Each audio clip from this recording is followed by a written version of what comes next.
Hi, this is Mimi Francis, leader of the Francis Home Team Real Estate Company with Keller Williams based in Cary, North Carolina.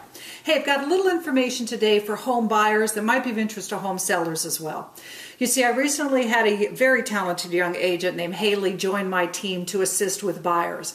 And Haley came to me last week saying, hey, I just showed a couple of houses to one of our buyers and the daggondest thing happened. I got an offer from one of the sellers to my buyer. You know, what's up with that?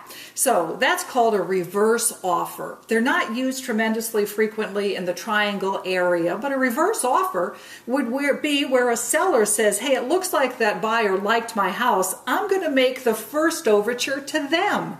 I'm actually going to write up an offer offering to sell the house to the buyer on these particular terms. Now, of course, much more typically, the buyer is making the first offer to the seller, saying, I'm happy to buy the house at the following terms. But a reverse offer is absolutely a legitimate technique, and if signed by both parties, is just as valid a contract as an offer that was initiated by the buyer instead of a reverse offer being initiated by the seller.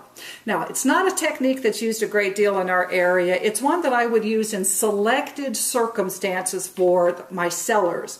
In this particular case, I think the big mistake was that the buyer hadn't really expressed much interest in that house. The buyer had said, yeah, it didn't really make my top three.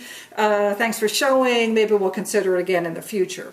In that particular case, I personally don't feel like a reverse offer is appropriate nor really beneficial. What they've done functionally is said to my buyer, hey, you know that list price we have? Oh gosh, we were just kidding. We would sell it to you for this much less money before the negotiation either starts. So while it's a technique we might use on the Francis Home Team, absolutely not the way that we would use it. We would want to see a buyer who was really conflicted between our, of course, perfectly lovely listing and some other clearly inferior listing. In that case, a reverse offer might very well be a way to broadcast to that buyer, hey, our seller is for real, hey, we're really motivated, and dadgummit, we're going to find a way to make the terms work for you. Nonetheless, it's a technique that's used infrequently, might not be one that you've heard about before. Our goal, as always, is to be your go-to gals for real estate in the Triangle area of North Carolina. We'll look forward to hearing from you with any questions or any way that we can be of service to you or someone you know who's thinking of buying or selling a home in the Triangle area. So we're going to look forward to you calling us with any questions that you have. Mimi Francis, leader of the Francis Home Team. Hope you're having a good day.